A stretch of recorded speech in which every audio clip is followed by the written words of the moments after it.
Okay, I'm back for test number 2. Seems to be working better in this lower resolution. I'm going to have to set it up. My computer's really working harder than it's designed to right now. I obviously don't want to miss chat, so I'm going to have to also have that open. Okay, I've got a lot of stuff open. There may be some little graphical glitches. But it looks like it's mainly steady now. As I say, I'm doing some encoding in the background of videos. So I do apologise if that happens. I thought I'd just come on YouTube and check out how the streaming performed on there, and if any people ended up viewing it. I do some streams on Twitch, and then I normally copy the videos over to YouTube non-live. But I would love a vibrant chat room going on, and there's a few good guys on Twitch who chat with me while we're doing it, but just thought I'd try it on YouTube, just in case none of you have seen it. We're just going to do some very basic stuff to start with. I'm going to draw a sprite on the screen, and then we're going to instantly jump into something much more complicated by trying to move the screen into a buffer, which is basically where I'm at in my learning journey so far. Thought why not share it live rather than just type it out by myself. So I'll begin by creating a constant for our entry point. I'll use hex to specify the number. Oh.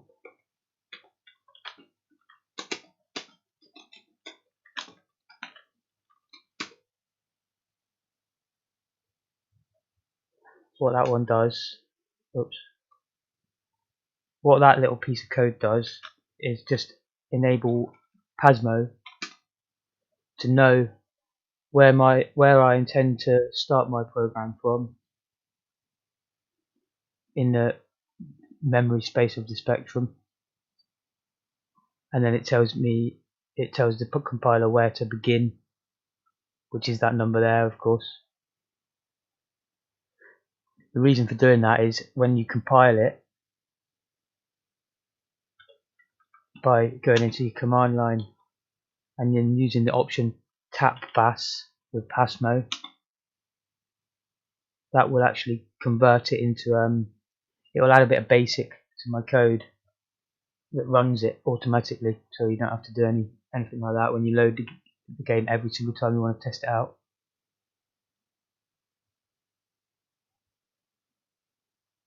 What's it called? Playtime.asm. I'll just compile it to p.tap. So I'm using a compiler called Pasmo. That's the option. The tap bas is an option, and then I'm using the source file playtime.asm, and I'm compiling that to my output file p.tap. And if I wanted to run that from PowerShell, I'd do it invoke item p.tap, and as long as there's a default program ready to open .taps, it's just going to open up in the window. Oh, that's messed up on your screen. I do apologise.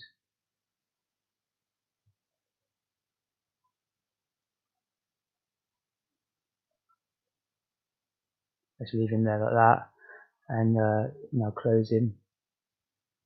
So we just proved that it ran.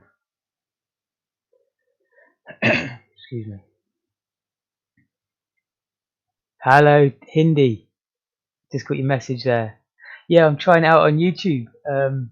I've been doing live ones on Twitch, but yeah, just thought I'd try YouTube and see if I can get some extra audience. So I'm glad you're here. Thank you for joining me. I'll say straight off the bat, I'll put it to lower settings because I'm having to do a lot of video encoding in the background for a 14-hour video that I'm trying to put into one video. And my computer's only a dual core. It's really quite a poor computer, so I'm running literally maxed out here just to do this. So you're probably going to see the occasional graphical glitch, even in 720p. The gaming might have to go out the window today, just because I want to do that encoding. Or I might change my mind and give up on the encoding completely. And just delete it. Where was I?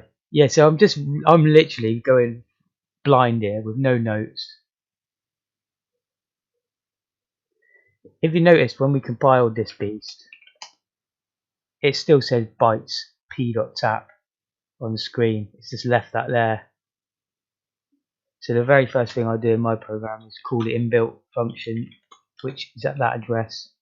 Just clears the screen. One time you need to call that only. There you go, it's cleared it for us. That's quite processor intensive. You can't use that like in a game loop.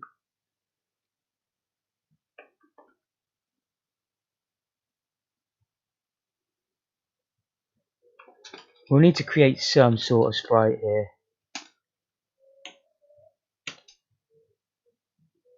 So I'm just going to create a square that is 8 pixels wide and 8 high.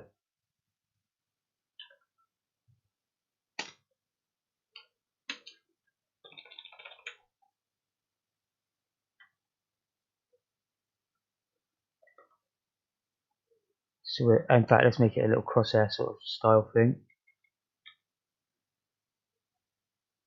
In fact, yeah, it's a flag. Very weird flag. Little small flag.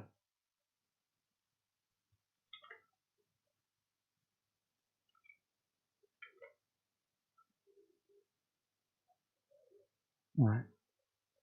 We'll need a position as well.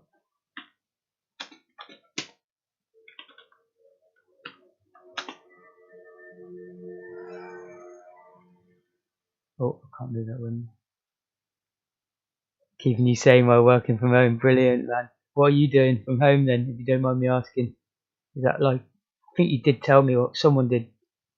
Can't remember though.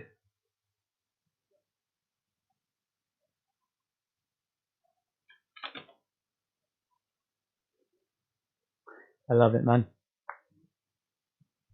That's my ideal like life. I would love to be able to work from home, but I never seem to get lucky enough to get jobs like that.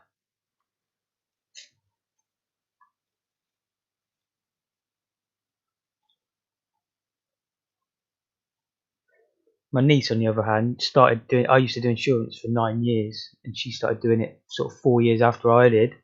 She got a job with a big company, and then 2 years down the line, had a kid. They just set her up to work from home. She gets paid the same. In fact, I think she got a promotion. Crazy. That's brilliant. Yeah. Other than that, I don't know what a VLE is, but I can find that out.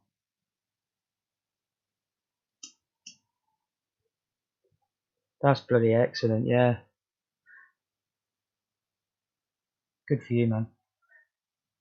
And then Specky's just your hobby, and you afterwards, I guess, is it?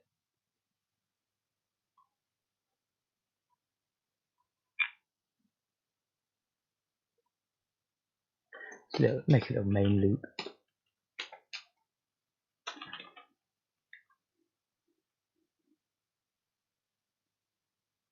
Oh, virtual learning environment. Wow, I bet you get paid quite well for that. Obviously, I'm not asking how much you get, but I would expect it's a healthy amount. Looking awesome stuff. That's it. If I'd have just focused myself sort of 10 or 15 years ago, I could have been doing well, Yeah, this is my favourite era of computing as well. All the way from this up till about the end of the Amiga life cycle. Never enough. Yeah, true that. I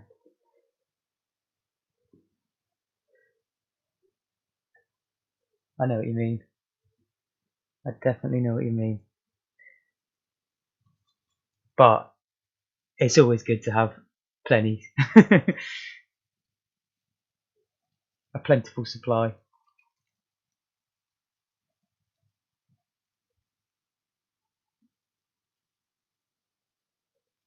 Yeah, it's all just hobbies for me, unfortunately. I'd love to make some sort of career out of it one day, but I'm a long way off. I need to focus on one thing specifically, really, to do that.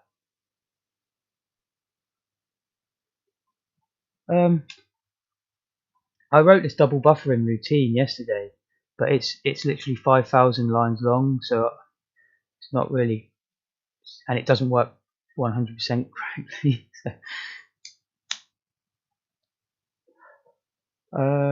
I might just have another go at it though. Just do it line by line. So I'll set aside some space in memory. In fact, I'll just make a label for a constant for that space. The actual free space starts at 8000. We've started at 9, so we've got all that space there.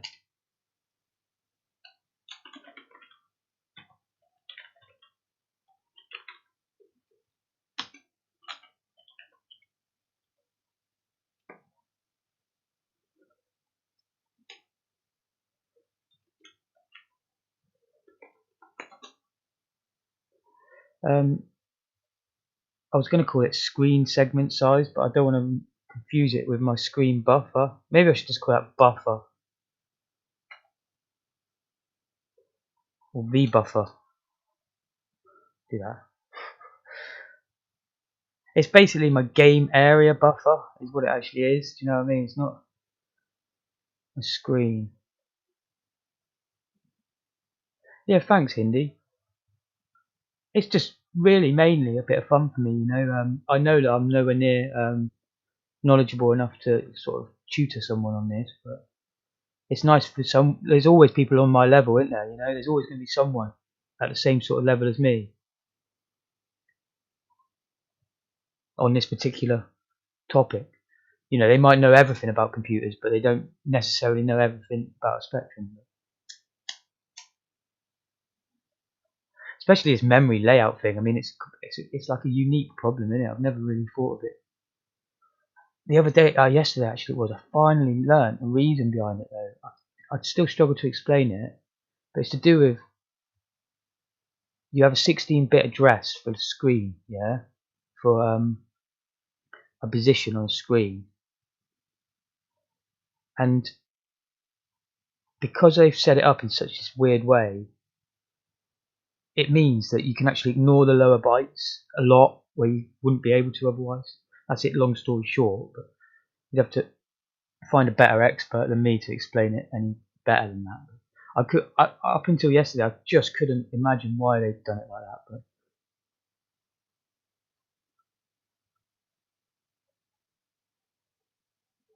hi, Brad. Nice to meet you, mate. Yeah, thanks for that. You've just got to keep chipping away at it sometimes, haven't you? And learning. I find that is the best way. Like failure, you always learn a little bit from every failure, don't you? You know.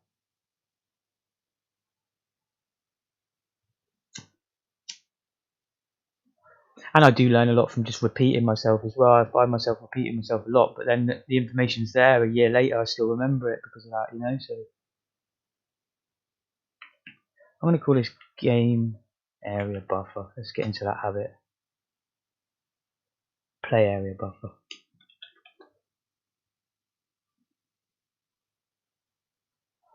So without getting Notepad on my screen, because I can't be bothered, but imagine that is the screen for a second.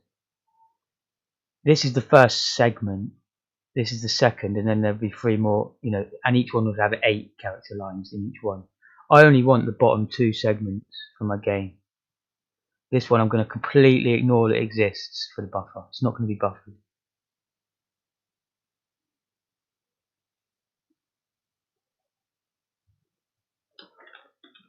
So a segment size is equal to OX800 or 800 hex. I got confused yesterday because 2 of those, so if that was times 2, it would equal OX1000. I was being stupid yesterday and putting that, and it caused me about an hour's worth of pain. I mean, I've been working in Hex for a very long time. I know how it works, but I don't know, when it starts getting up to the third or fourth one, my brain just gives up.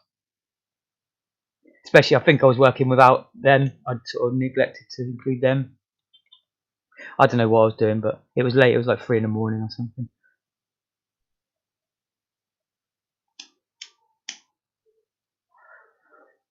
I'm trying to do this blind as well, just to see. I mean, I've got it pre-written somewhere else, pretty much working. But there was one little bug where I'd copied and pasted, and obviously done a number wrong somewhere. So I copied and pasted thousands of lines, and then used find and replace, and I just mucked it up, I think, somehow.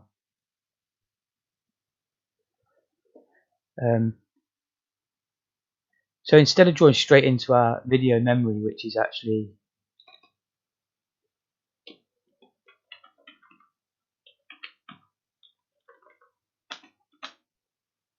like that, that's what we've been doing in all my sort of sessions until now.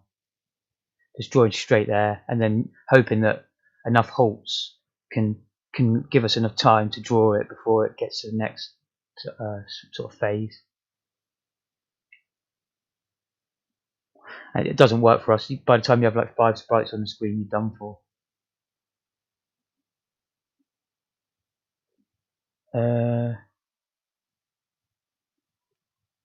So I just want to come up with a way of starting from 8,000 in memory, and for now I'm just going to draw the solid colour like I normally do, a solid pixel line.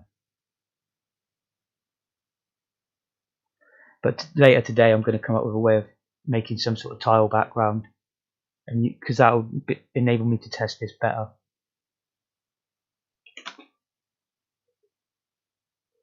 So I think BC will be fine for this.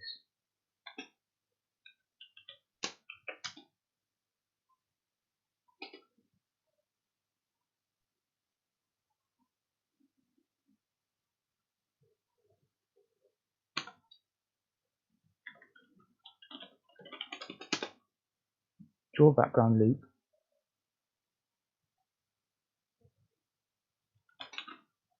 Load the accumulator with. That's the end of our buffer.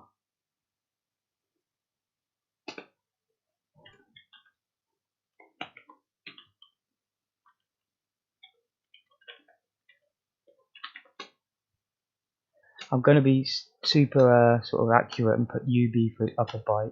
Got into that habit. Has caused me confusion where I forgot to put the name when I called it. Forgot to put the UB, I mean. But obviously A can only handle 1 byte, and we need to compare.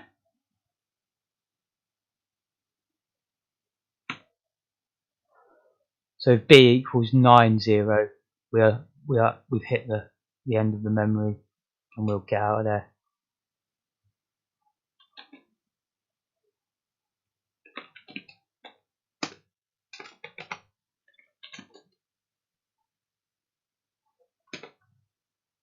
If it's not, we'll load A again. For now, as I say, we're just going to have all black.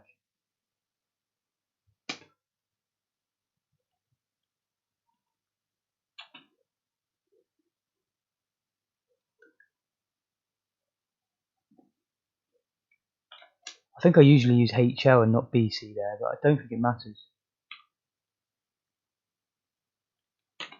So I've poked, that's a memory address. I mean, I'm sure you all know this, but because I put the brackets there, I'm poking the value of A into that memory address. I'm not changing, otherwise I would be changing the memory address to 255 if I didn't have that.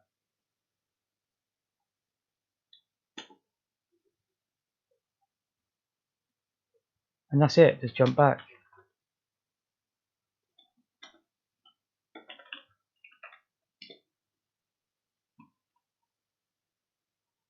So I've done loads of loops now, and I think that's quite a tight loop. I don't know if there's any better ways of doing that particular, whatever you want to call it, function. I'm always looking for ways to speed it up because my code runs so slow on Spectrums that I know I have to speed up like almost all aspects of it wherever I can. But I do think this double buffering is going to eliminate loads of them problems because you could probably just draw it and then only display it like once every 3 frames. Do you know what I mean? There's probably some way of doing that, but I'm not quite that far advanced yet. But that's going to stick there and then it's going to jump all the way to init when it's finished.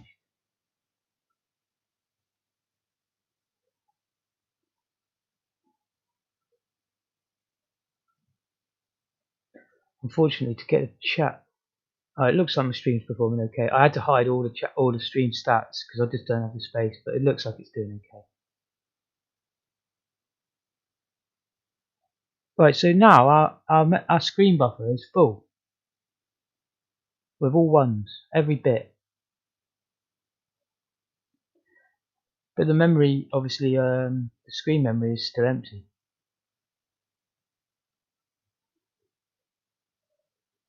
That's why we'll create a new file. I call it. Yeah, I get held up on the names for calling things when I really shouldn't. But I'll stick with the name I used last time. Move buffer to screen, and it says it all, doesn't it? Oh, before I do that, I'll save this file. Double buffering.asm.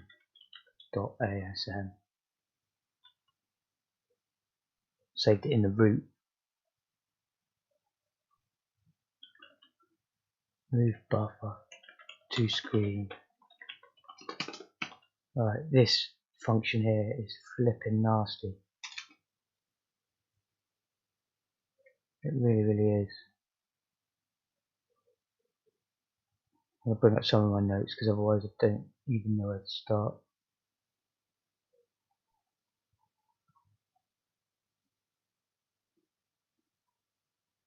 There we go. First thing we want is to cache the stack pointer.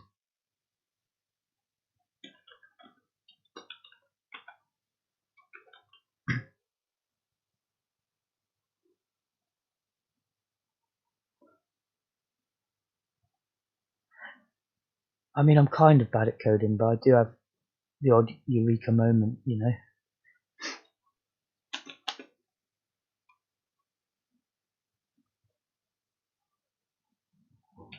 The stack pointer is actually a word, not a byte.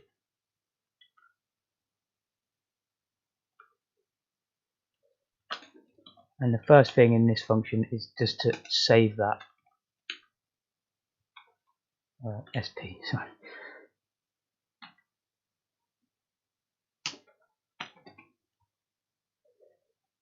To me, this was mind blowing. I didn't realise it could be used like this. I'm just going to take a drink 1 sec.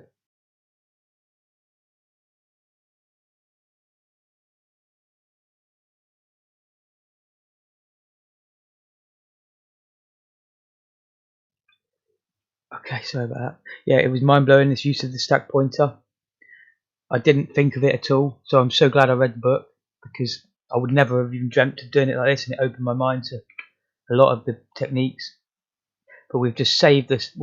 I mean, I'm not going to explain where the stack pointer is. It points to the stack normally.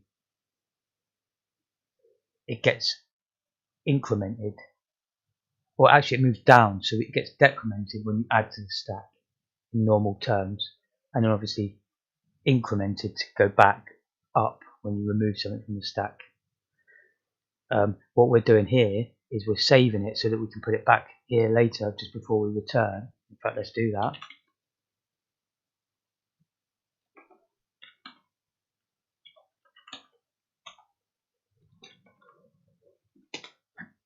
So now the stack pointer remains untouched, and then here we'll just change the stack pointer to point at our screen buffer.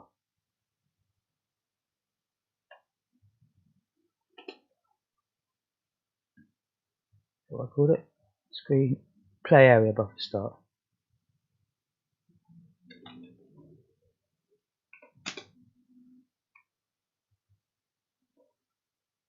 So now it thinks that that's our stack, or it will treat it exactly as if it is our stack.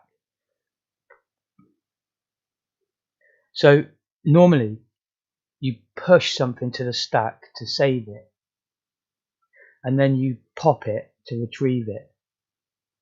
But we're actually doing the reverse of that here, because what we want to do is we want to take memory from this and place it somewhere else. So this is where I found it crazy, but it does make a lot of sense pretty quickly when you think about it. Let's go pop AF, pop BC, pop DE, pop HL. Now we could have done more registers if we had wanted to. We had IX and IY, but that wouldn't have added up to a full line. A full line is 32 character cells, and there's just not enough. You can fit 2 in each one, and then you've got shadow registers, so you can do them twice. Still nowhere near enough. So what we had to do was split it in half and do half of a line, then move, do another half of a line, then move down one line back to the start, etc.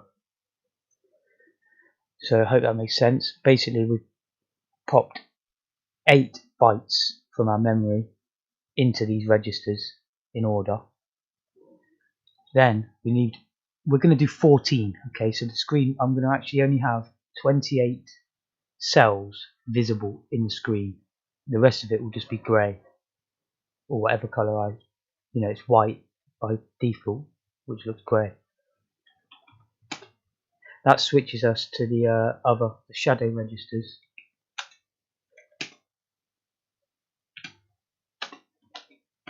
So we do the exact same thing. So now we actually have the first 16 bytes of our player area buffer, all in all the register.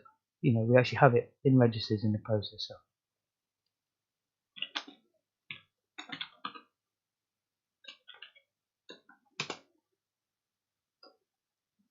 Did I call it that? Oh, I haven't even created that yet.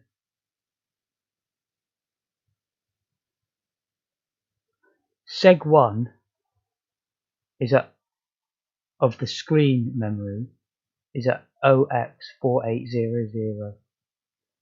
So let me add that as a constant. Just get back to where I was.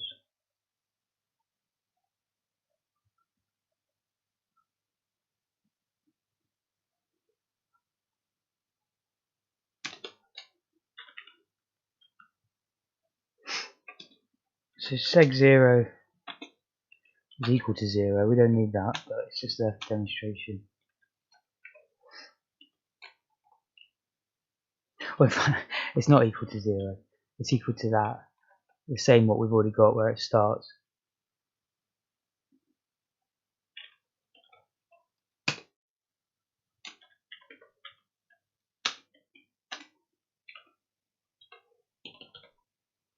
There we go.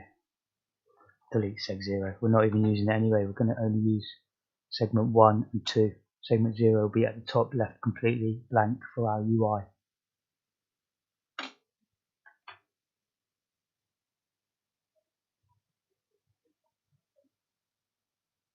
So you might think, if you were naive as me, well, that's okay, we've just grabbed it from there. Let's just move it to the play area segment we want to move it to and push it. Well, no, pushing does the reverse and we'll be taking it from the top of the stack. So we actually have to move forward 16. I thought about making a constant for that. In fact, I'm going to this time. Just to make it a bit tidier, I think, in the code.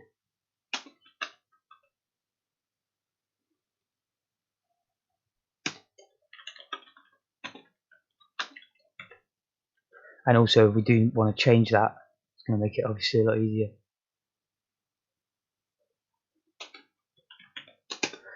So all I've done is I've moved. I mean, if you imagine this was the pixel memory in characters, we've filled out the first 16 here, but then we've had to go forwards to get to the memory here and plop them in backwards. It's that simple. So now we'll do that. Obviously in reverse order. We're now on the shadow register still.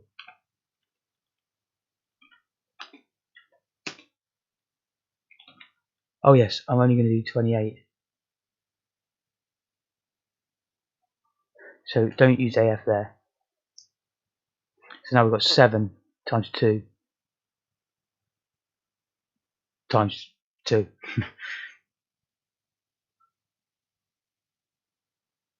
I better change. Half line is 14 and end line is 28.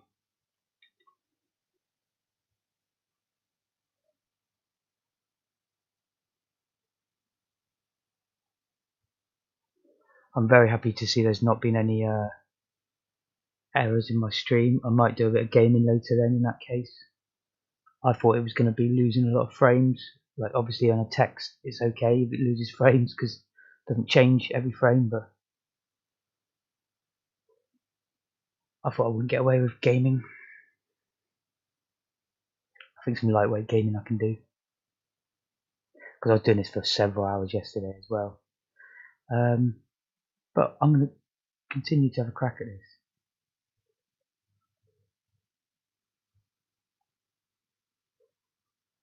So basically, because I've actually changed it to 14 and 28 being the line length, we actually don't want to start right on the left anymore, or right from the very first one of these.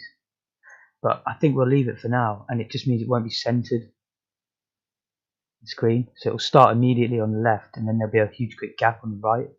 That's how I'm thinking it's going to look. But then hopefully we'll be able to change just those constants to center it.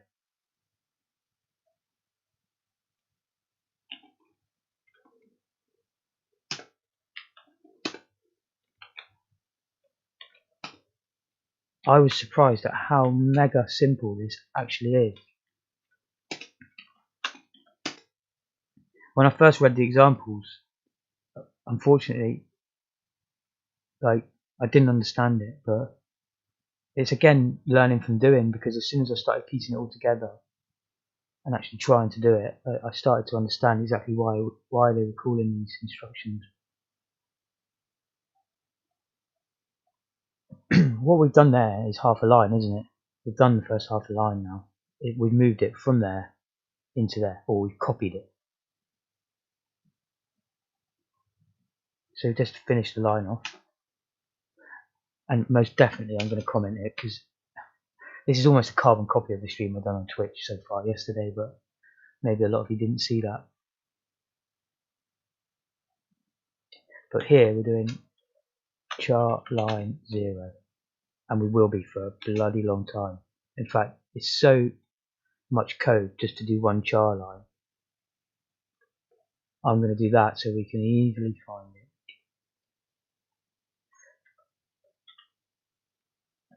Alright, and then now we're in that char line, we're actually on lines scan line 0 of that char line 0, and we're going to brute force do in code without any loops every single line. And there's what? How many is there? 24 times 8, so there's 192. And obviously you have to do 2 halves each time. We've only done 1 half here. So that's what I've done in my notes, just to make sure it does make things easier. I'll put a /a, that's the first half. Now I can just copy that, paste it in. This is still line 0, but we're on B, second half. All this has to do is point at the right bit of memory in our buffer. It just goes forward 16 every single time we step a half forwards. That's all it has to do. So in fact we'll use half line, because it has to go forward 14. I just forgot. It's just it has to go forward whatever half line is.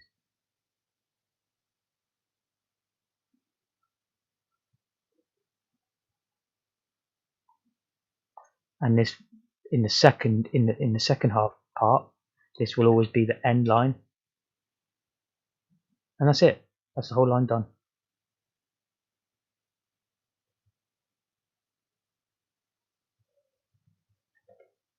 Now, when we've done all 8, we'll be able to we'll see an example of how this is actually working.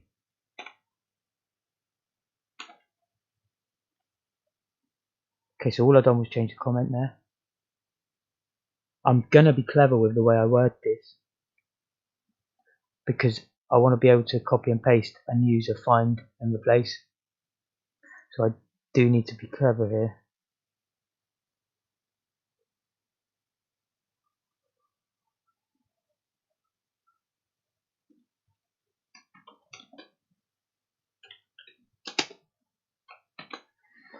Can I do times? I think I can.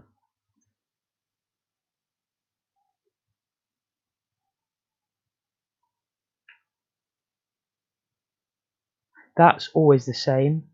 However, we need to increment it by, or offset it, I should say, by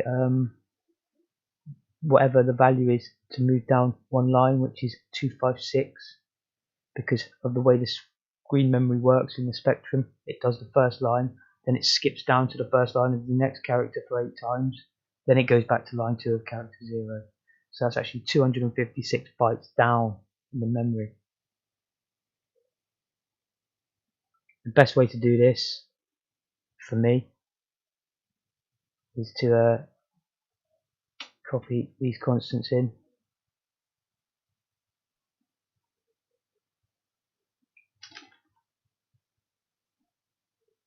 That is just hard coded where the first pixel is within a segment as you go down the character lines. It'll become obvious in a minute.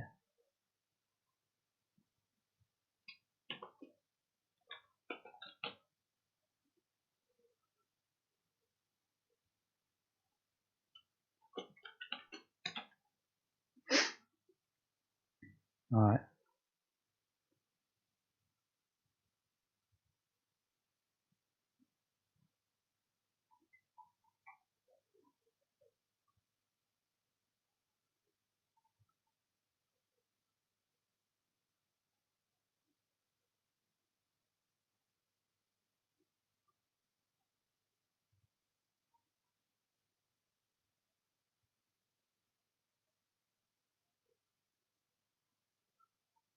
Yeah, it's as simple as that.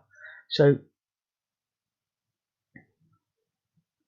all we've done is offset it by a further 256 bytes. And that's for line, hang on. Yeah, scan line 1. Very quickly, I should have always prepared this before I come on stream, because I always end up showing this to people just in case they don't see it. I'm going to demonstrate what I was just talking about.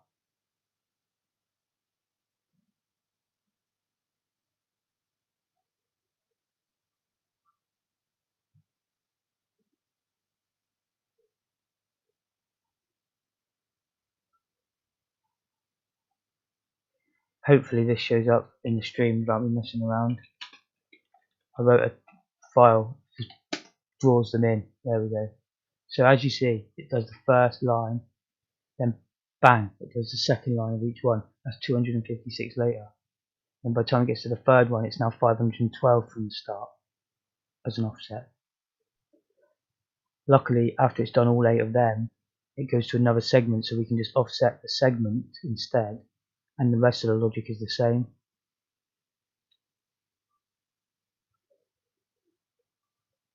Let's just let that finish and go on to the next one, and then we'll close it.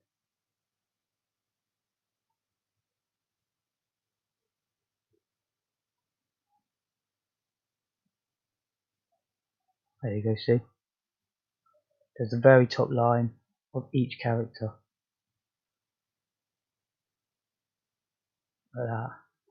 I can't draw my mouse over that. Long story short, I've already done the maths for you. And for each scan line down, you add P1. To scan line 2, you add P2. It gets further complicated when you've moved down one whole character cell, but all you have to do is add yet another what's it called it? Offset.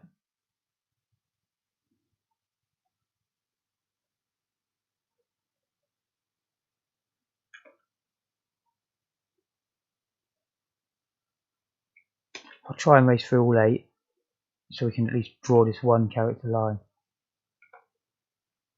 from our buffer to the screen. Now I've already made a mistake.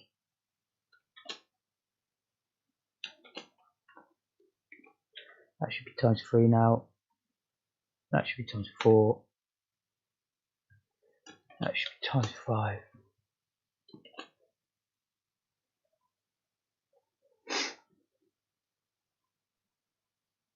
As we're in now scan line 2, these need to be 2. Why does it say 3 there? That's wrong.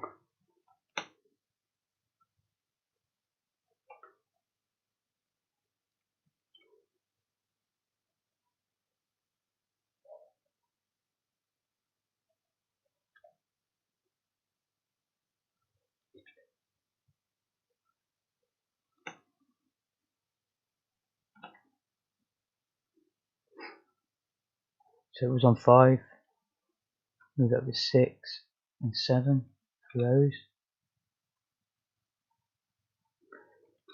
Move that offset along. If we draw it now, we should have 3/8 of the character cell filled in the whole line. But I think it does create graphical glitches for some reason if you don't complete the function. Could try it though, just out of interest. So this just paints all of the pixels in the memory, in the buffer. It then jumps to init, which does nothing and falls into main. Inside main we'll call double buffering. No, not double buffering.sf. Move buffer to screen. And here we'll include it.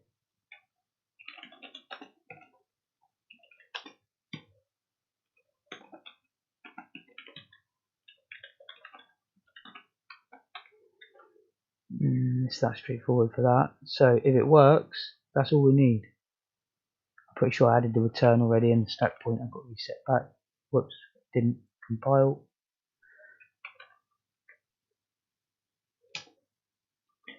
Okay, nothing compiled. It actually failed to compile. 33 of playtime. Oh, how silly of me.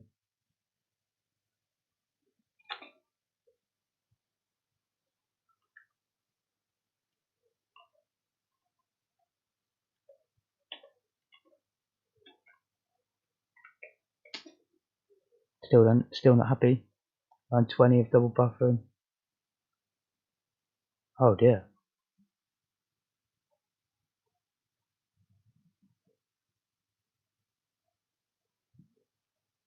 Player seg is undefined. Play area seg1.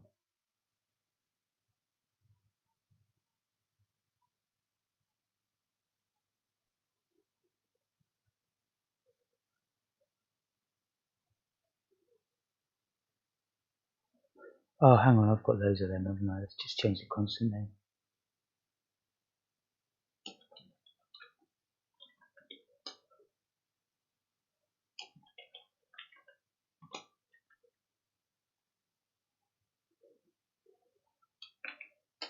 Whoops.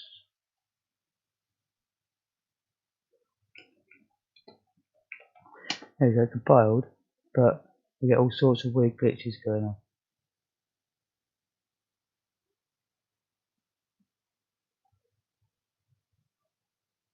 I think the stream's quite a long way behind on YouTube. On Twitch it seems almost instant. But I just looked at a preview and it's about a minute behind it. 40 seconds behind.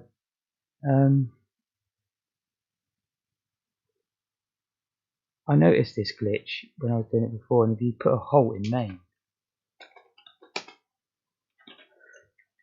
I think we need to add a vsync sort of script. Oh, then I'll get nothing.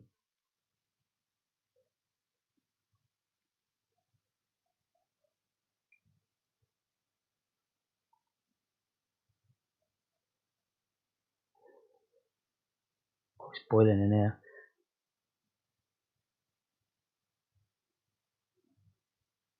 I mean, actually, our constants are wrong because I've done 28 and I've based this on 32, like the segment size. Although, yeah, I'll have to have a think about which ones are right and which ones are wrong. Like, it won't actually use all of that memory.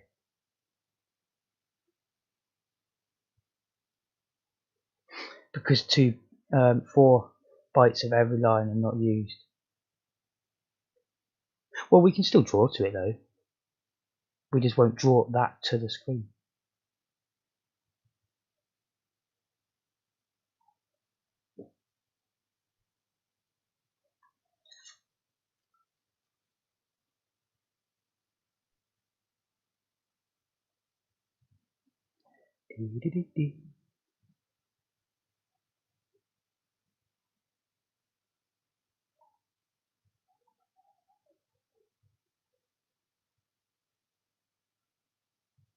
Really, it was just a test stream. I'll try and get the character line, the first one.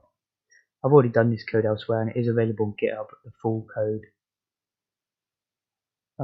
My link is on. If you go to my beginners tutorials, you definitely find the link to the GitHub.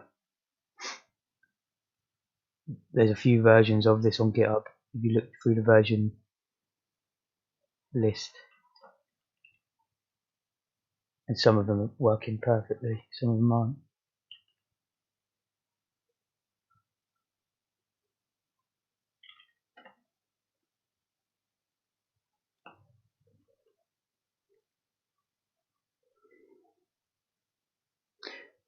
I'm surprised it was at completely zero, like nothing on the screen.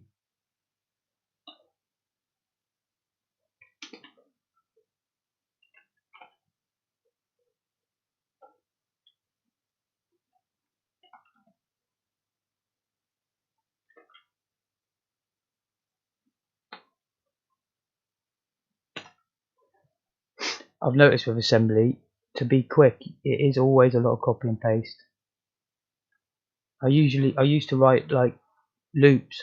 It'd take, you'd have to sit there and really think about how to loop it.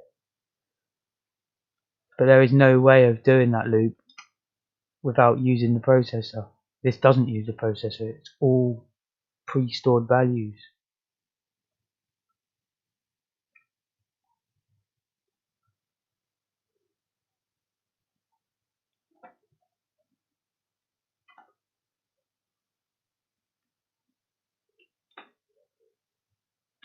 And actually, when you write it in such a way like this, it's very easy to just smash through it gradually, bit by bit. I mean, I must admit, I can't wait until I've got it fully working. I can't wait to never have to look at this again. I want to just abstract it so that it just says, draw sprite at x 2.1. Well, that's floating points, maybe a bit too much to ask right now, but x5, y3, and I want it to be able to draw in a segment. So I'll point to this so we can shrink the screen down and control the exact size of the screen. It also allows us to move things in like partially from the outside of the screen, like on Asteroids game, for example, or Pac-Man or something like that. Any game, 1942 or whatever it's called. The sprites just don't appear just at the top of the screen. They move in slowly, don't they? So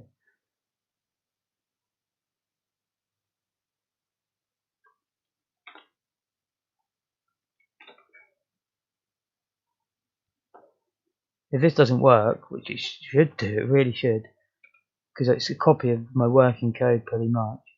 But I guess I'll have to do some math arithmetic in my head and just work out, is this going like over a certain limit? Because as far as I know, we've got a return statement there. This should do now, the first line.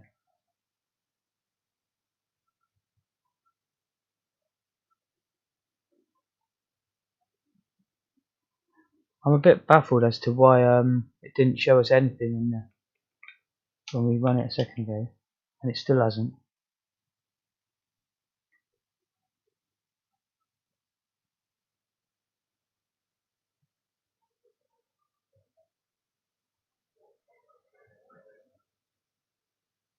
Thanks for the likes, everybody who clicked it. I just noticed I got 2 likes. Thank you for that.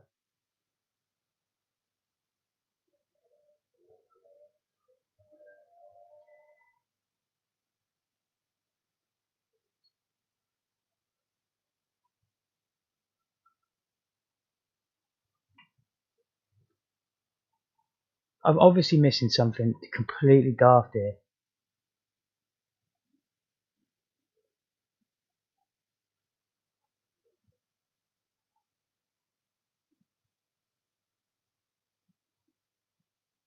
I'm just looking at my previous copy. The only difference I can see is that instead of using BC. Yeah, that's why. What an idiot I am. Oh no. No, it was alright.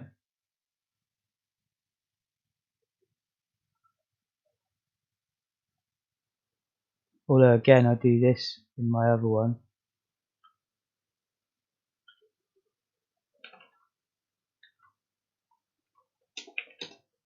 Still nothing. Oh, how silly of me. I just done an unconditional jump to in it, so it never reached there.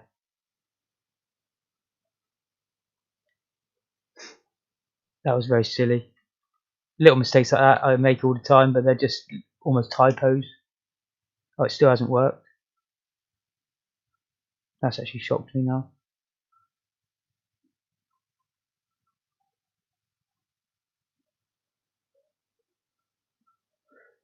Just to make sure it gets to main, I'll go there. I know it does because it threw it when we done the other one.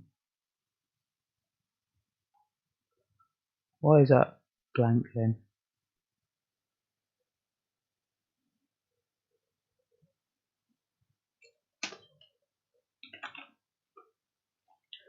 I'm just changing the border colour so we know that it needs to get to here.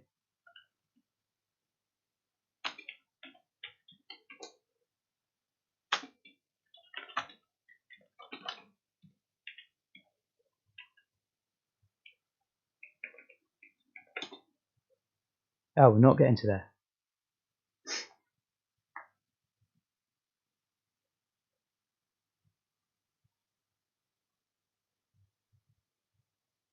It's boiling.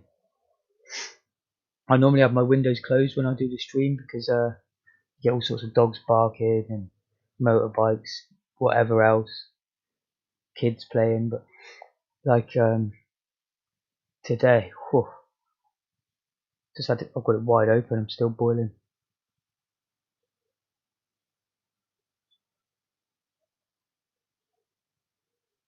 Should be out enjoying it really, but I'm enjoying this too much.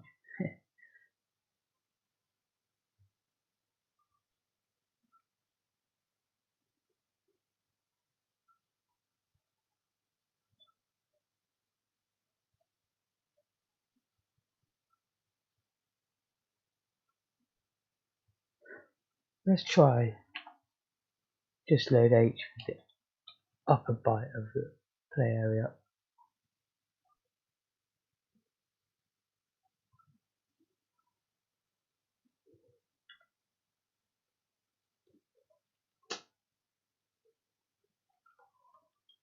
Shouldn't really make a difference. I'm just trying to match it to what I had before. Still no difference. We're expecting to at the very least see the border change.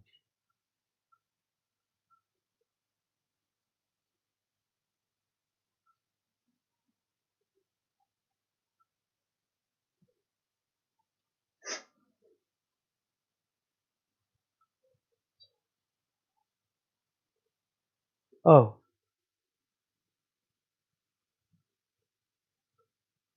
right, I have started it in the right place, haven't I? Oh, it's 9,000.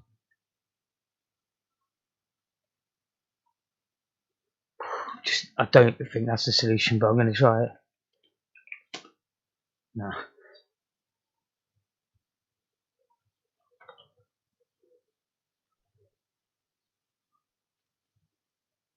I say it a lot, and I talk a lot of talk, and I never do it because I want to. I said today I was going to find a way of printing a value to the screen as a string, because then I could sort of debug quite well with messages saying, A is at 5,000 and whatever.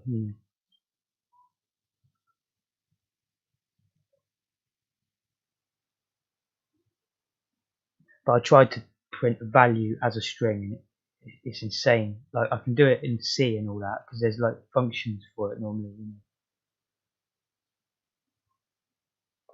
I think one time many years ago I followed someone's help on Stack Exchange and wrote my own function to convert a value to a string. But even that made use of some other functions, I think.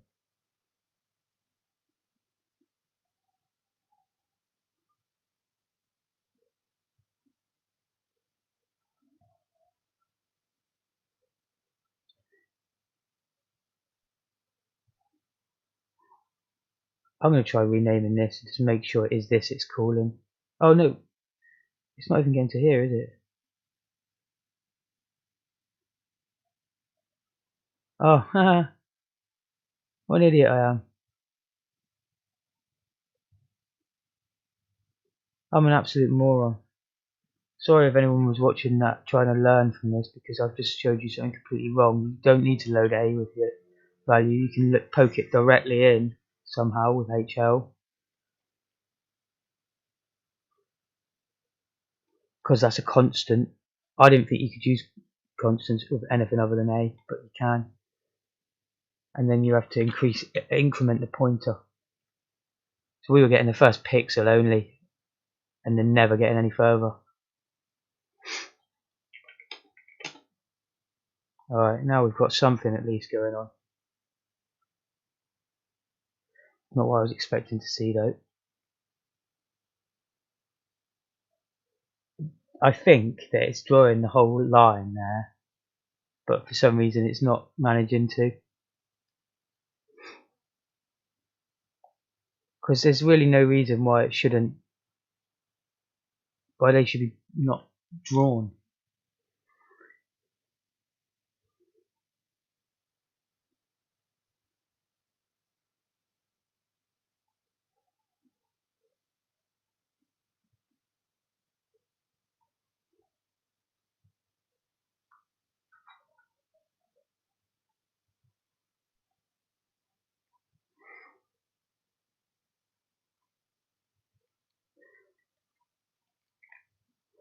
I love you guys in the comments, by the way, you keep me going.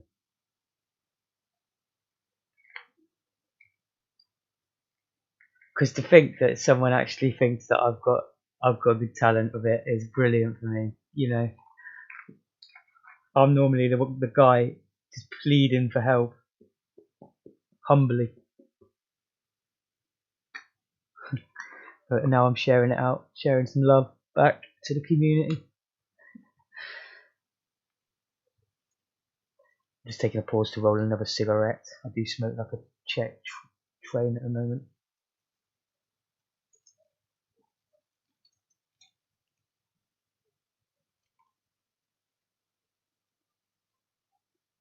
Seems to me that maybe YouTube is a little bit more vibrant than Twitch for that.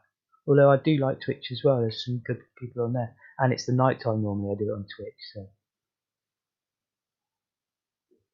But why are they not solid bars, eh? I'm going to try just for a minute to add 2 holes. Because I did notice this seems to make a big difference. I should probably include my vsync function before I even try this. But it's made no difference now. So it looks like maybe the logic's failing.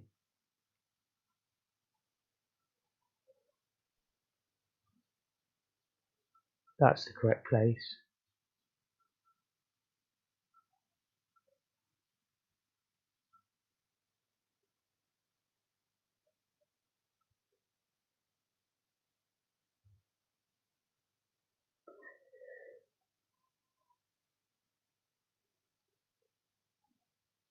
I mean, that looks good to me, to be honest, so far. That's one thing I found with the Specky, it's really hard to figure out where you've gone wrong. It looks just perfectly correct.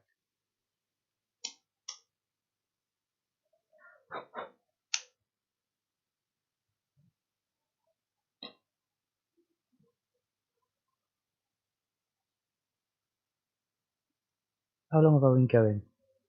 Can't even see that here now. Oh wow, an hour. Do you know what? We've achieved virtually nothing, but we have actually, that is actually a whole character line there, and it's not far off. I'm going to save it. I've got a better version of it anyway. I've got the full version. I was trying to rewrite it, but it's taken too long. The stream is handling it. I think I'm going to put a bit of gaming on.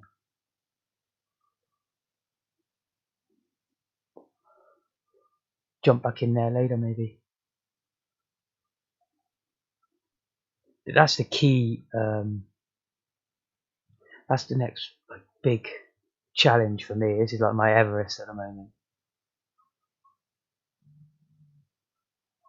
But I believe in my head that once I've cracked this completely open, so that I can do it with my eyes closed, I've then probably become quite well adapted to the Specky in general at that point. The very next chapter in my book that I'm learning from after this one is rotation of sprites and scaling, which I'm really looking forward to. That's going to make a hell of a difference in games when I can rotate sprites. At the moment, I've used XOR sprites before so that you can mask them so that they can not morph with the background and stuff. And I expect you probably have to do that on rotated sprites, otherwise they're going to look weird. But I think if I start debugging this, which I've already got a working implementation of in Notepad, it's a bit of a waste of time, of everybody's time, because it's maybe one of these numbers are wrong, but they look fine to me.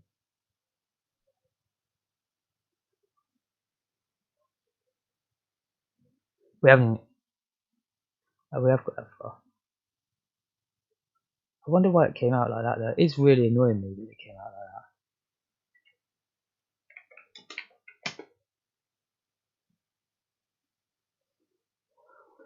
I was expecting one line all the way across the screen, like, you know.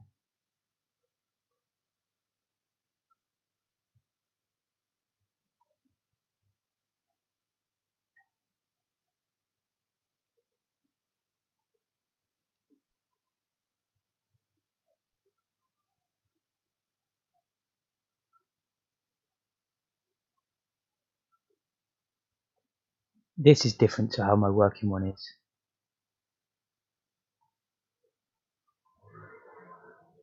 With that, I've just done a constant value. I can't see that making any difference whatsoever. If I go, did I change it? Oh, wait there. That could be something to do with it.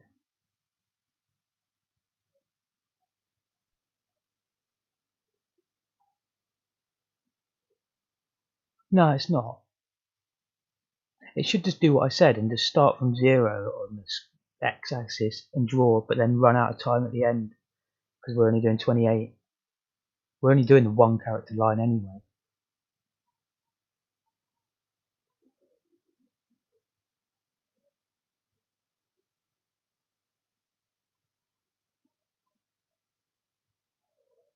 That's mind-boggling.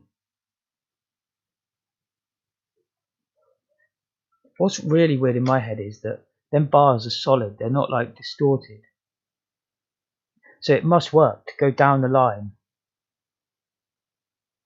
It's going to the right place, but it's starting from the wrong place, it seems. So it seems like that.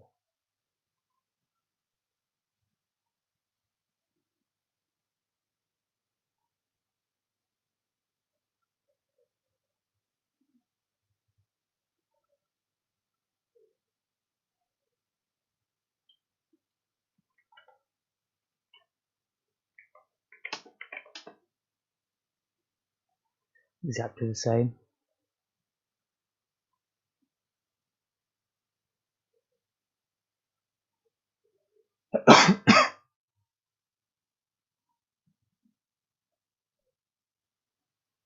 I'm up for some gaming. Let me just see if anyone's already gaming on here. I doubt there is at this time of the day. I don't want to start gaming at the same time as other channels.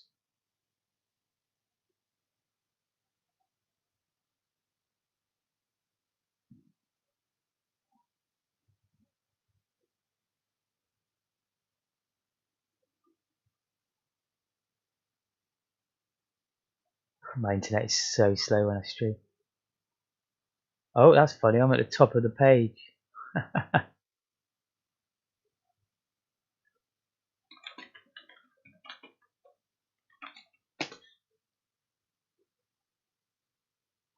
Well, okay. There's no one gaming Spectrum Live except for me.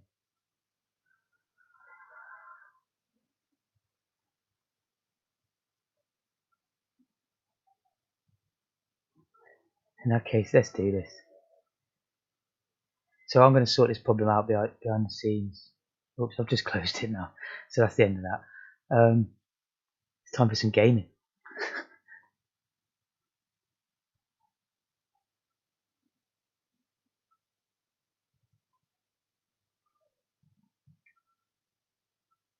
Not quite sure the best app to use for that. Try Fuse.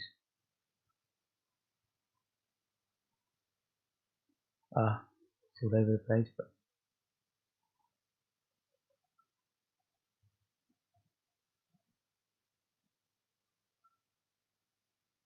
it's only a game show. It's only a game show.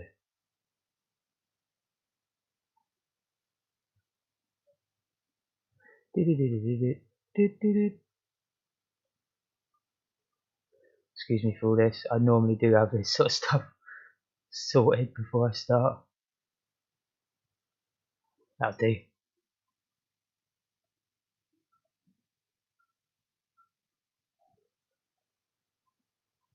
Do you know what? I've been hankering for a bit of Mikey.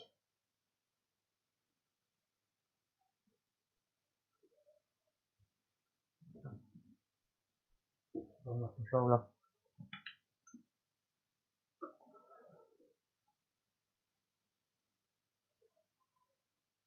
By all means in the chat though.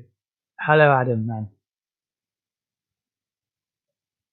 Yeah, much more civilized. Although I failed on the coding there, I've given up. I've moved to the gaming for a second. I tried to restart the buffering just from scratch and rewrite it in like with slightly more easy to see, like I was using more constants, but somehow it's failed already.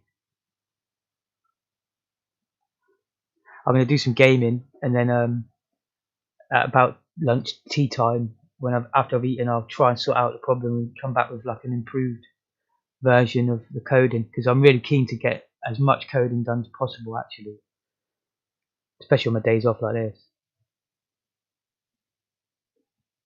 I'm going for a bit of Mikey quickly. I love this game. Just going to see if there's a 128k version. No, there's not. What's the sound like? This looks okay. Yeah, I thought I'd try YouTube stream out. Why not, innit?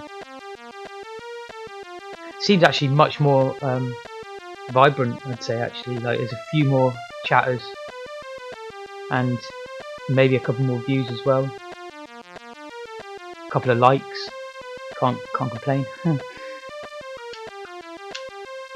Oh, it's not letting me start. Stuck here. I've played this game on Fuse before. See if the controllers are set up.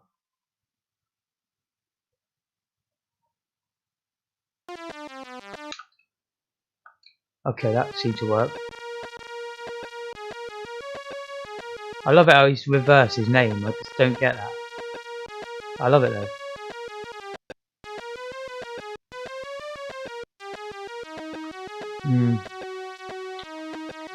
Oh dear.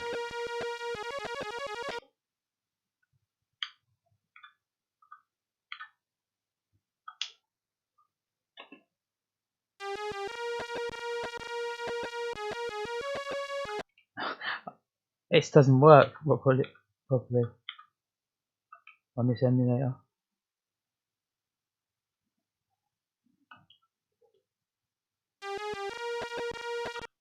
Ah.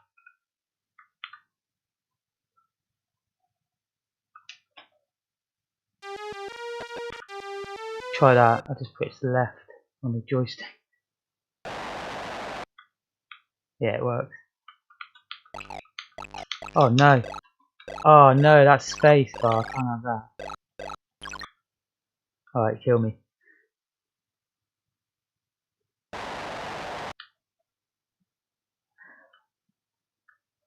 This one, the controls are really good. That's what I love about it.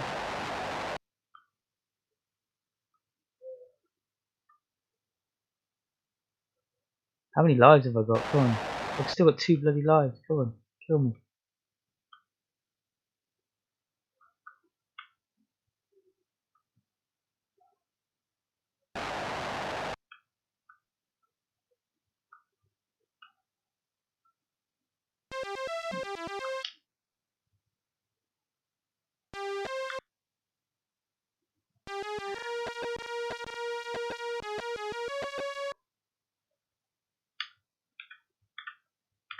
There is a way to set up the emulator so that it works, because I have played it on Fuse before without having to mess around like this.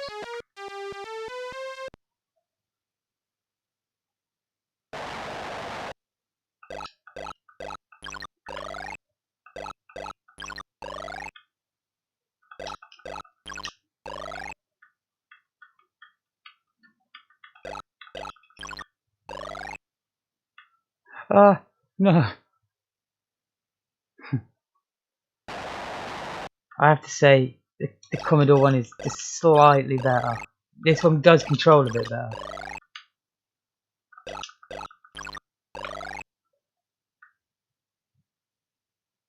It's probably harder though. Well, I've completed this one, so it's not harder.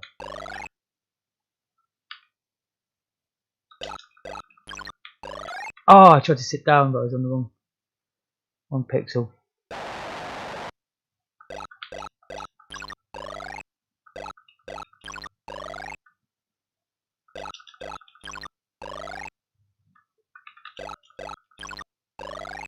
Just gonna get his teeth out. Get out of here.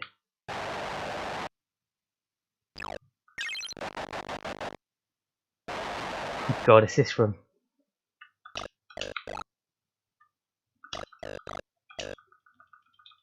No, I've got to put space for that. Why did they make it 2 buttons? Why?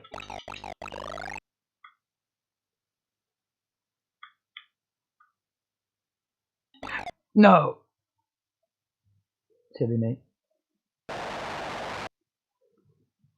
But this specky version, you can practice it and then you can complete it easily. It's quite a fun game. I really recommend playing it.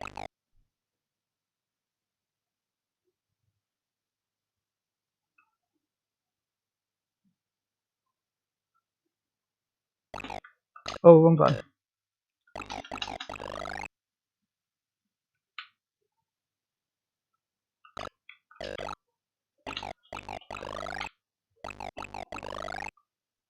Yeah, they're a little bit more fair. In that C64 one. No! On the C64 and on this level, they're brutal.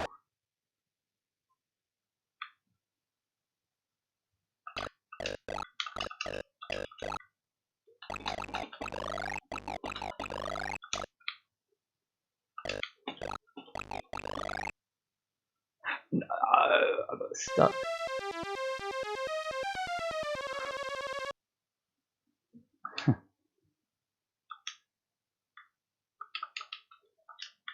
Let me out of here.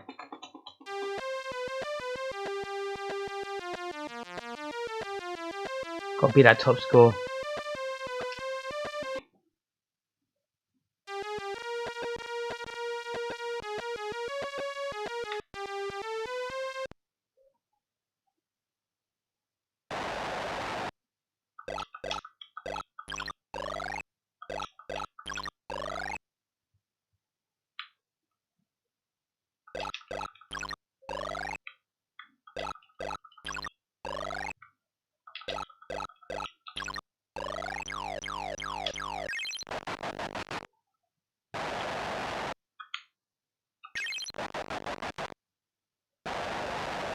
Failure teaches success.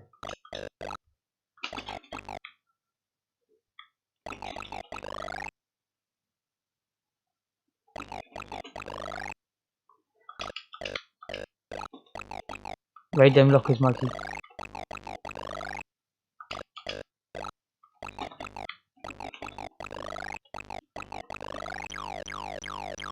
Get out of here.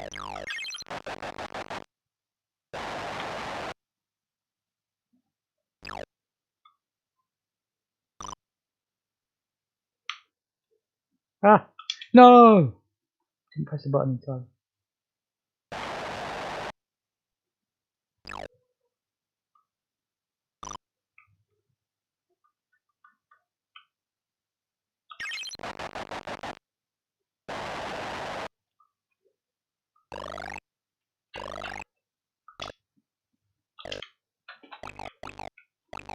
I missed him. The chicken.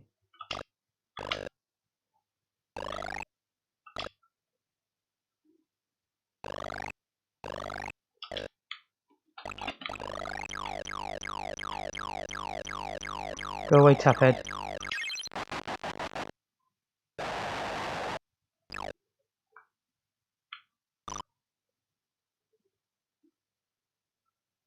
Oh, I knew he was going to get me.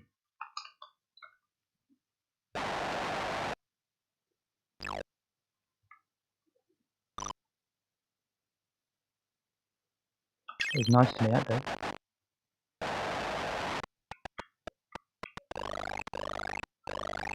No. No, no, no, no, no.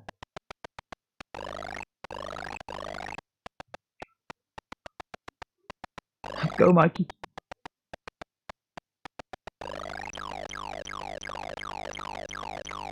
Ha ha ha.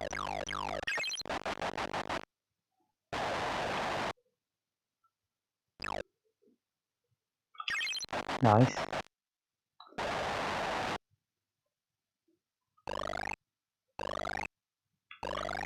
Oh.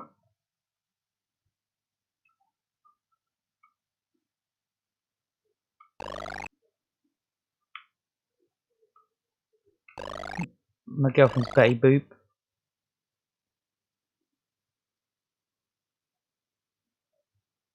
Go on, Mikey. Get stuck in, mate. My dear. Now it's the real one. Never completed this one. I'd love to. Oh, God, he was quick. He'll be throwing his teeth this time, I reckon.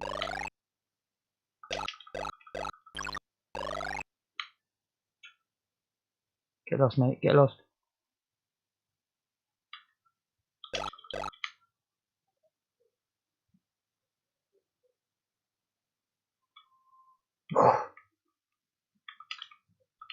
No.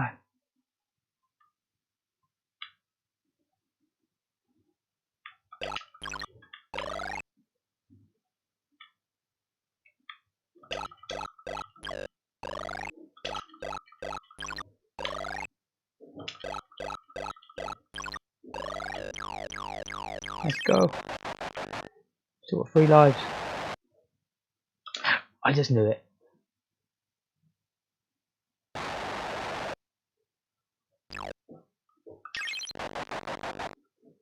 Racking up the points now.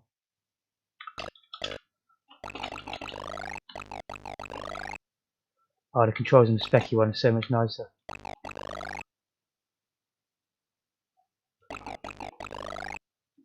Even though I am using space to do that.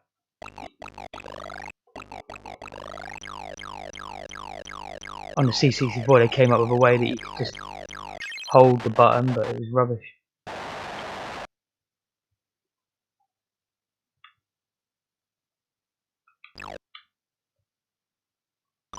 Ha, fooled you.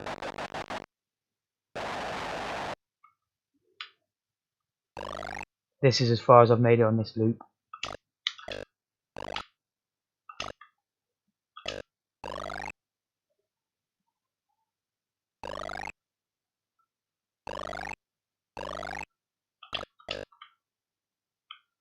God.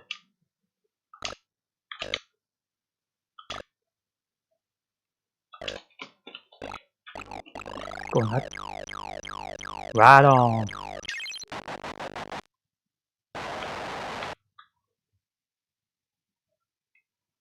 Not sure what the world record of how many times people loop this game is.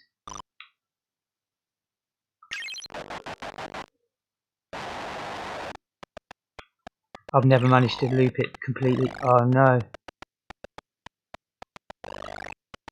Go on, son. Oh, Mikey got away with that one. Oh no. No! Is it the last life?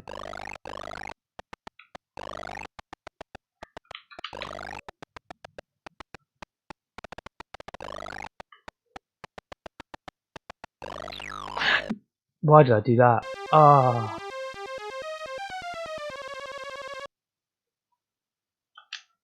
I think I have one more go on this one.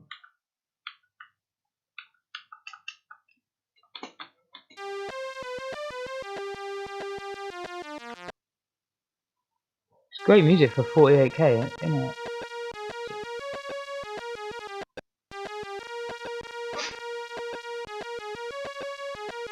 Oh, that sounds like 2 speakers, doesn't it? Don't know.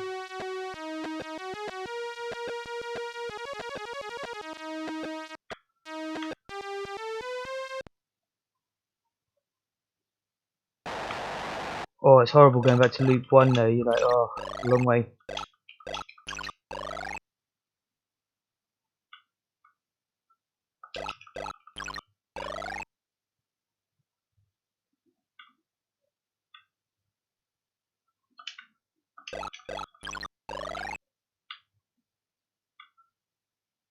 Uh-oh, that was risky.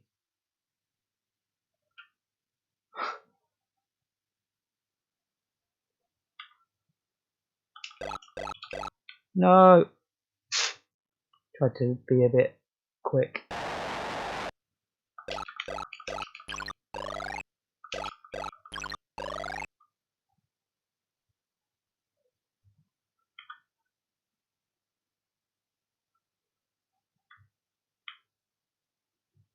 What a git.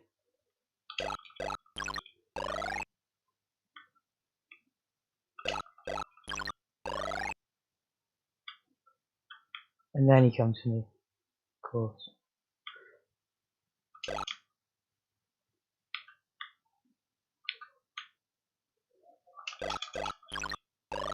Go, go, go!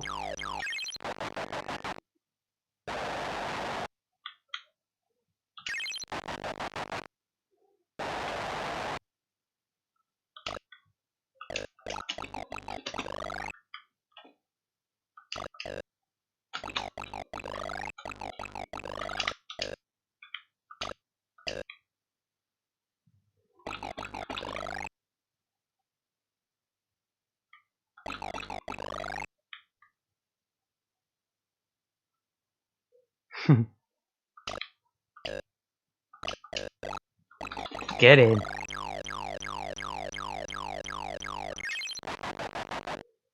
Nirvana. What is it? Is it an engine? Let me address that in a minute. Oh, I knew he was gonna get me. Oh, I read about the people that had reduced it to an 8x1 character cell somehow. But I thought to myself, well, I better learn the basics first, you know, before I try and do that. But that was definitely something. That was what I read that got me back into Spectrum coding. Actually, when I first read about that thing, someone had discovered that. I'd love to figure that out myself, but you know, I'd be very happy just copying and getting it working.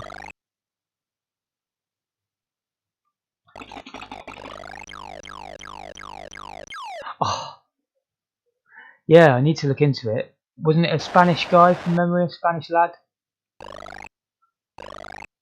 that first figured it out? I'm not sure. I remember seeing a story about it on GitHub actually, funnily enough.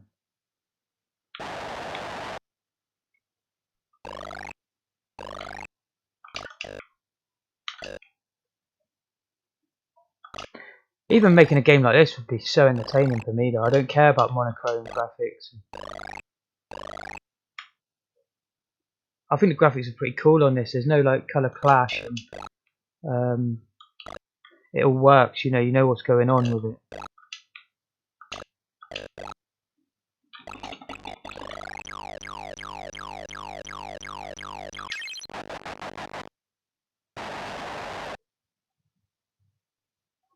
Yeah, I would definitely like to get into that though, and that's probably the next thing I do when I eventually do master this double buffering and rotation, our own sprites that we're creating. The next thing will be to look at the color memory and how to exploit that more. I mean, after you've done that, there's not much more to it, is there, really, in the Spectrum? We could come up with some sort of fancy input caching. Look, he's guarding that heart, what a git.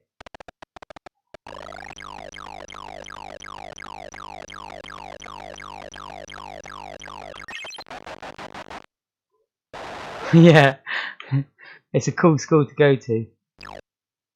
It's one of them times in America they used to, like, propaganda, wasn't it? Like, when I was young, you just wanted to be American because every school looked so cool. They all had, like, chicks that were, like, 25, dressed up, you know. It was perfect. But my school was nothing like that.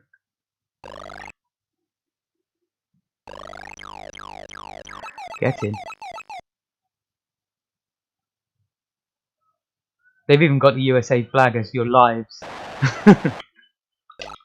It's probably made by the US government, this game. I'm probably helping their propaganda wagon right now.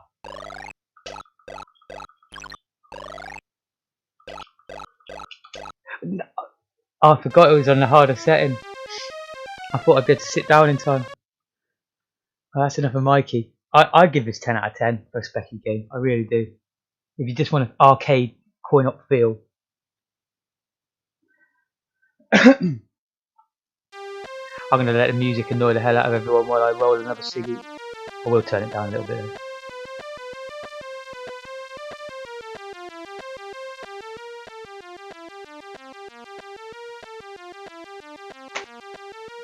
It's the next one that's better, isn't it?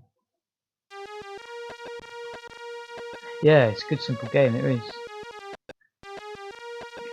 Oh, actually, I'm so interested in the year 1984 for some reason for games.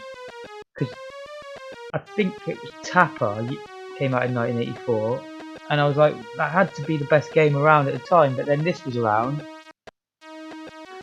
There's probably loads better, but I know there was Donkey Kong and Mario Brothers originally.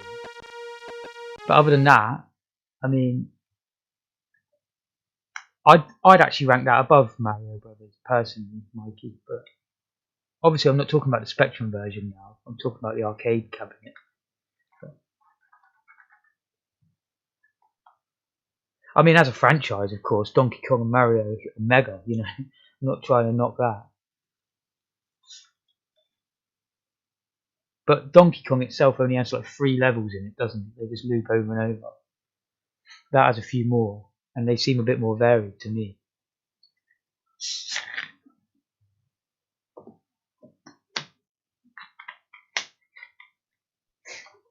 That's a game that stuck with me for years. I played it around my mate's house on his 48k. I had 128k and didn't have this game.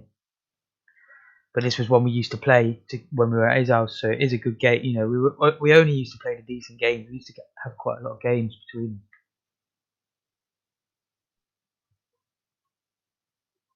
I wouldn't say we played this a lot, but I don't think they even got to the final stage where you kiss your girlfriend. I don't remember that.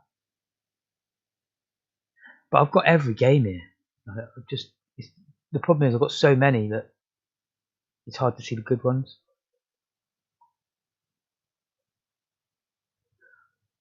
Some of the cool names, I think they're text adventures, aren't they? Like Myth, History in the Making, 1989. Sounds cool. Oh, hello, it's graphical.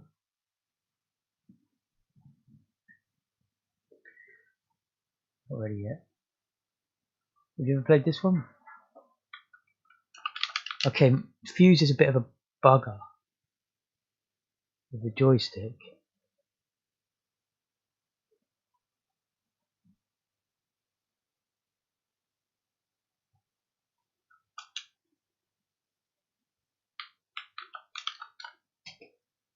I'll load a game that I know how it works first so I can test my joystick out. Haha, speaking of the devil, and he appears.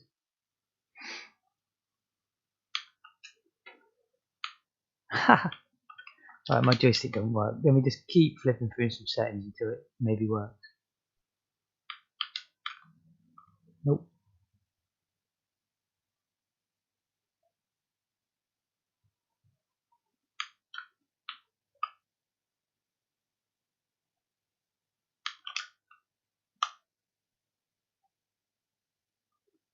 I usually use Z80 stealth.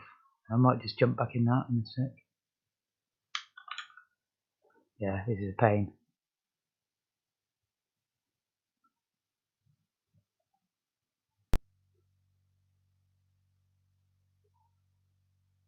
Thing is, I've reduced it down because I'm doing encoding in the background, so we're in 720p. So I have to keep adjusting all my profiles.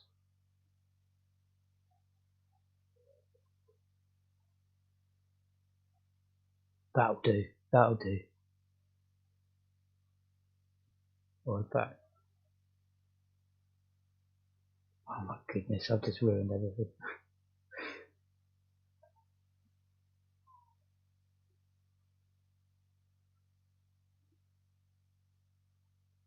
I just can't fault a bit of Dizzy actually. At least I know it works, so I can control it.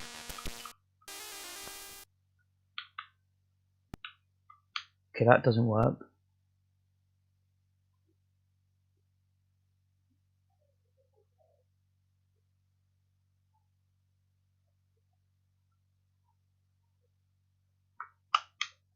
It's so annoying because this was all working for me the other day. I just don't know what's happened.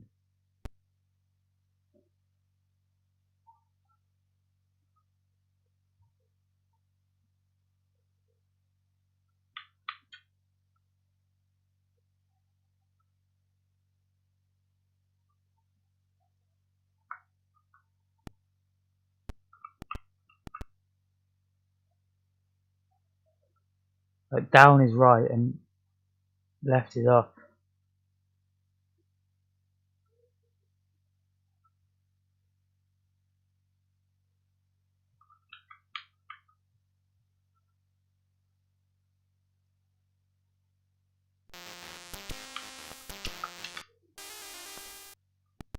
There we go. For some reason reset worked.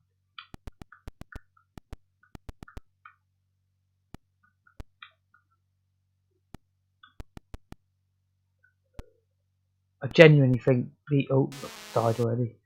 I genuinely think these games here are the best on the system. I'd love for someone to prove me wrong and tell me better names.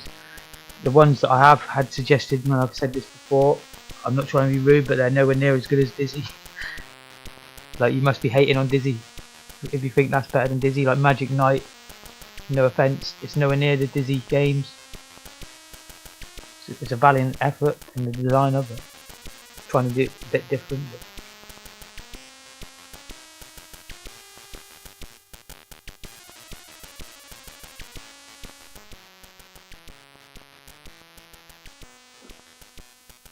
But that said, I've played a lot of Dizzy, so I wouldn't mind learning another game as well.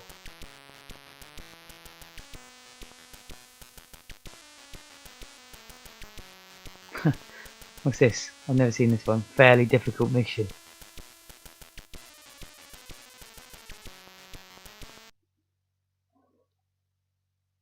I did have a Z80 one, but there was 5 files, like 1 of 5. It said this is all in one file in a tape.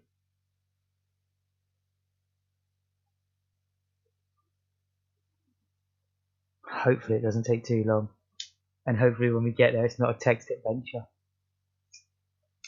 Have you ever heard of this? Fairly difficult mission, 1988, developed by Zodiac, or published.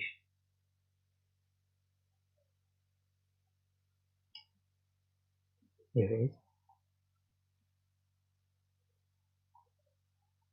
Old Tower. I'll have a look at Old Tower in a minute. I do love to, even if the game isn't fun, I do love seeing the sort of different graphical effects in use and that. However, that normally only keeps me entertained for a minute or so, you know. I'm just reading this, just very briefly.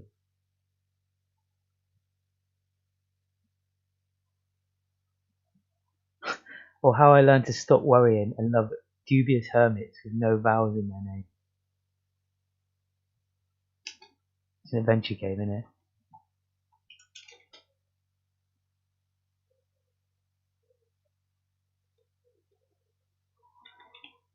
Oh my god. I think it's in warp mode still or something, like automatically. Wow. Alright, that was a text adventure. Old Tower, yeah? I thought a name that cool, it had to be a text adventure.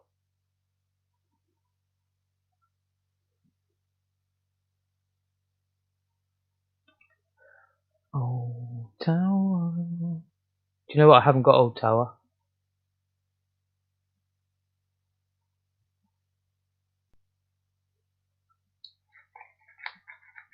I'll look it up in a second, see if it's got another name.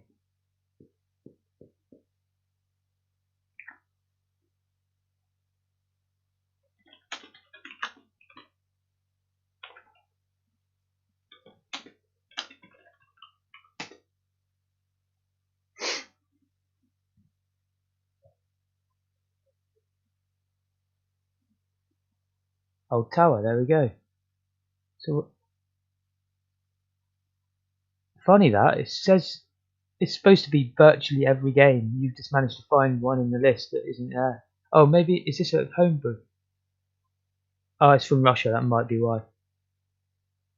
I think these are like the European ones I've got. Oh, and it was made in 2018. Yeah, that's going to be why. I'll grab it now. Should I get for the 128k? Yeah.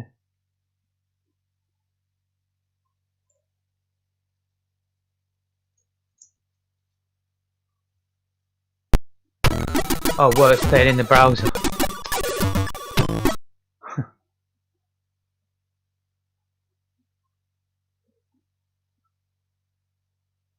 Right, I've got it. Oh, that's only 48k though. Let's get 100.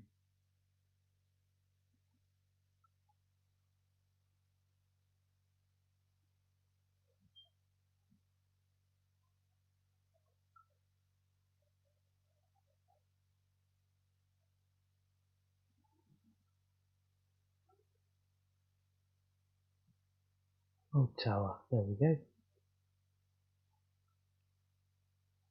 Perfect.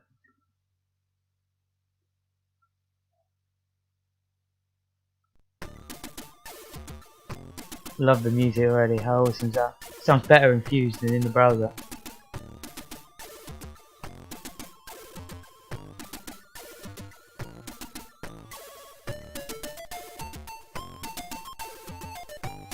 Maybe I can't remember, did I click the 48k one in the browser? I don't know.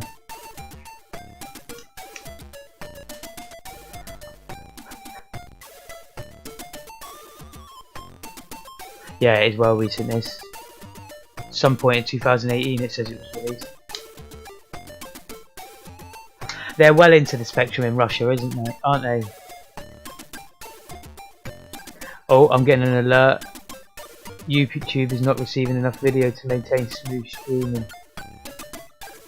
I think that's just when I was browsing through the internet.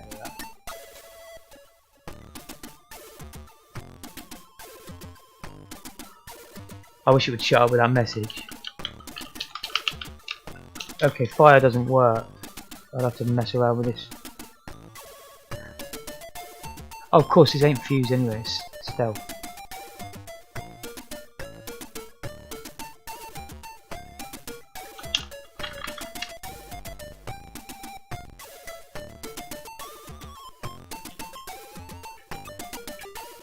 That's weird.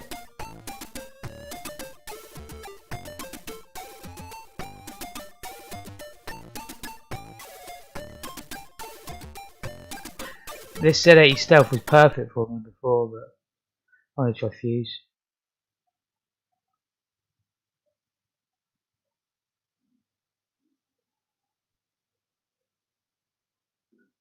Oh, what have I done? Idiot.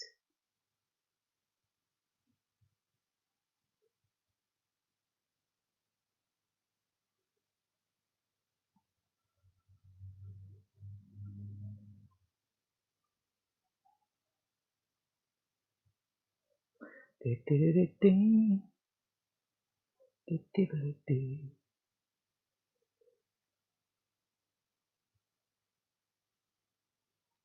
just got to hope I can get it working in here because I am having problems. It's weird. I was able to use the joystick almost every game perfectly without changing, but now I'm having problems on every game and every emulator. Something happened to me yesterday with the joystick as well. Whoa, that crashed. Oh, it's a 48K. That's another problem I have with Fuse loading 128K programs. Let's just load the other one. Nice.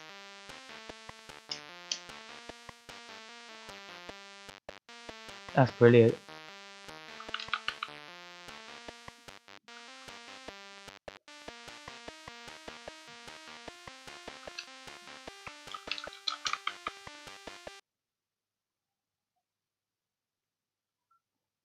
So joystick 1, nothing. Joystick 2, nothing. It keeps resetting the setting. Okay. That seems to have done something.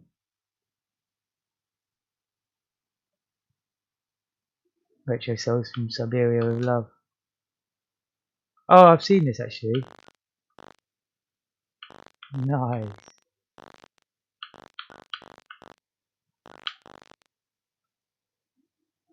It seems like here they've got their inspiration for the gameplay from Panic Dizzy, Quick Snack,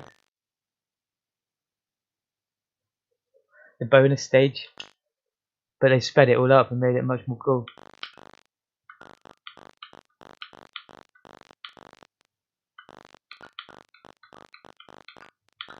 Love it, mate.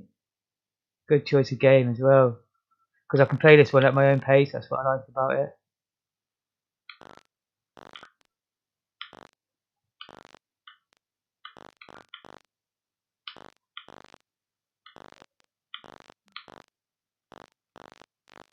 Uh oh,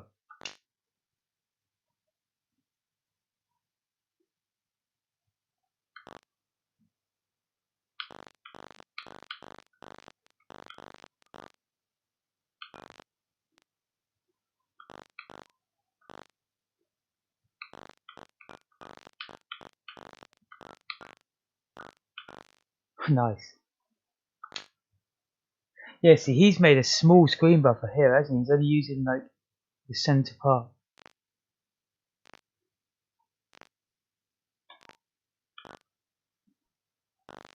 and he's able to scroll it really quick.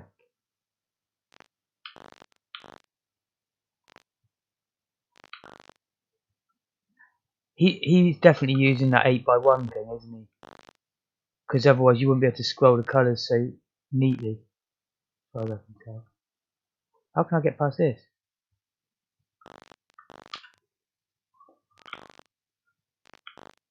Ah,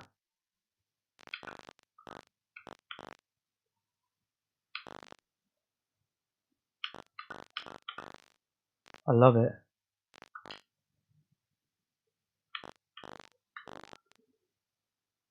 I wonder if he's brought this out on any other systems.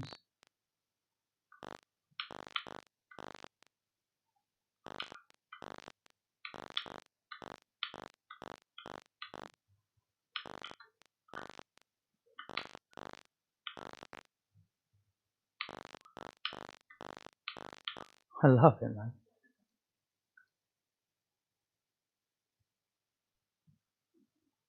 It's still saying I haven't got the data, but in my OBS it says I haven't dropped any frames, so I don't know.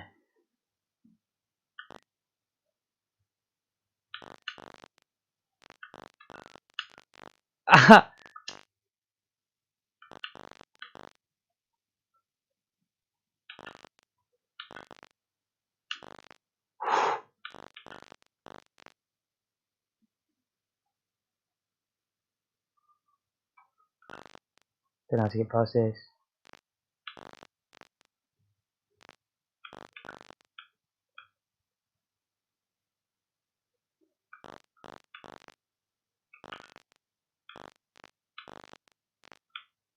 Stuck.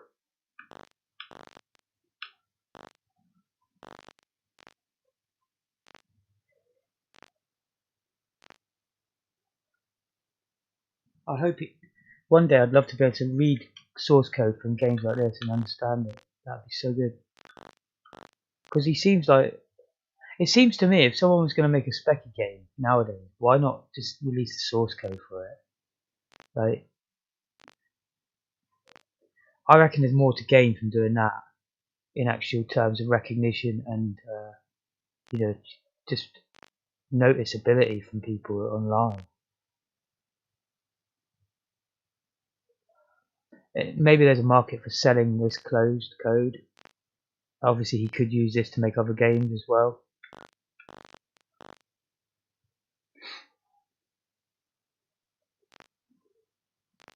Yeah, it's really nice. And it's running on a 48K. I assume you could put this on a tape and run it on a normal 48K without modifying it. So 8x1. That's definitely the next thing I'm going to look into after. In fact, probably before I even do the rotation.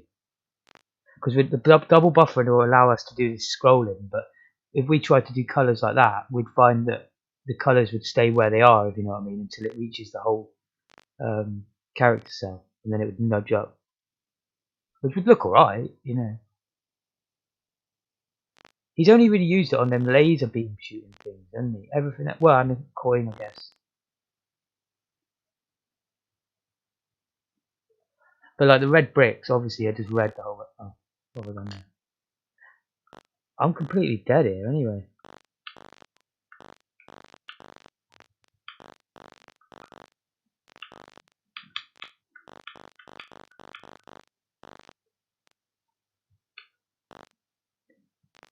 Seems like a trap.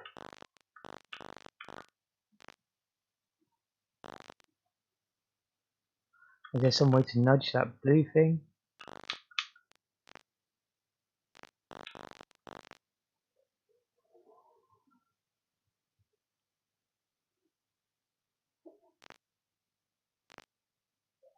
What a game. Do you know what? I hope there's not too many levels in this because I want to complete it and do a full playthrough video of this. I'd enjoy it that much. But I hate it, obviously, if I get stuck for like an hour.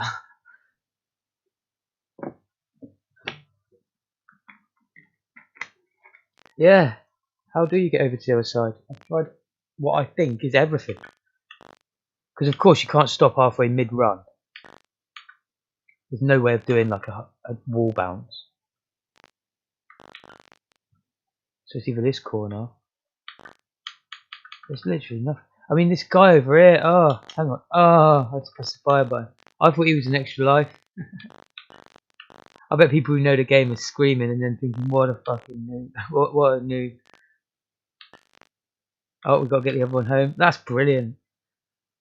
I love this. It's the new aspect of it. Huh. It's like pinball. Brilliant.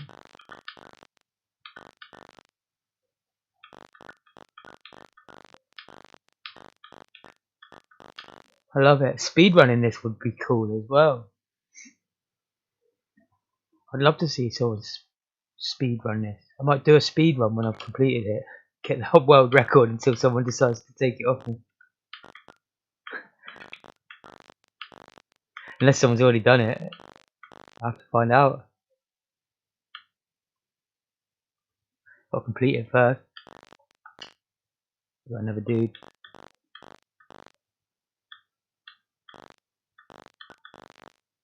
Oh, that's a spike. Didn't realise.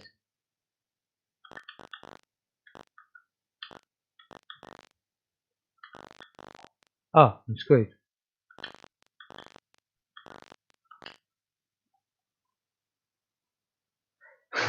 Oh, damn, the chat's well behind on YouTube. It's not like Twitch.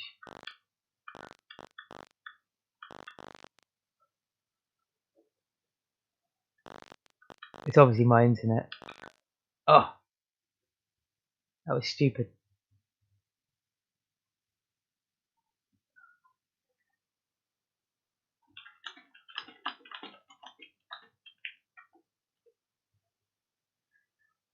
Oh, it won't even let me type into chat.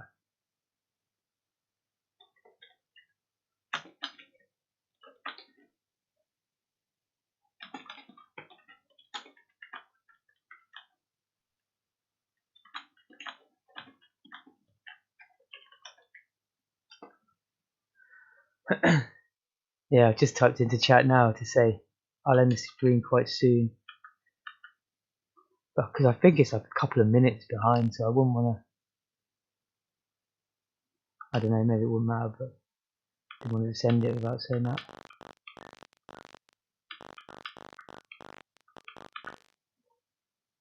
Cool, I love this game though. I'm gonna have to find out how many levels it's got. I don't want to sit there and do 180 levels or something. But if it's only got like 50, I want to complete it.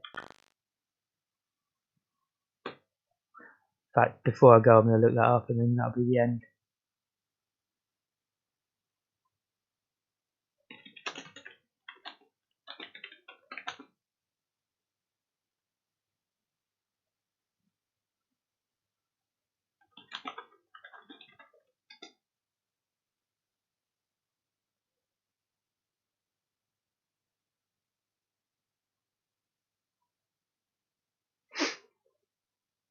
I don't think it says. Just gotta find out how many levels.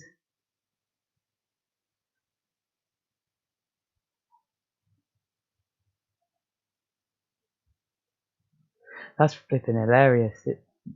There's no record of how many levels that game's got yet online. I can find.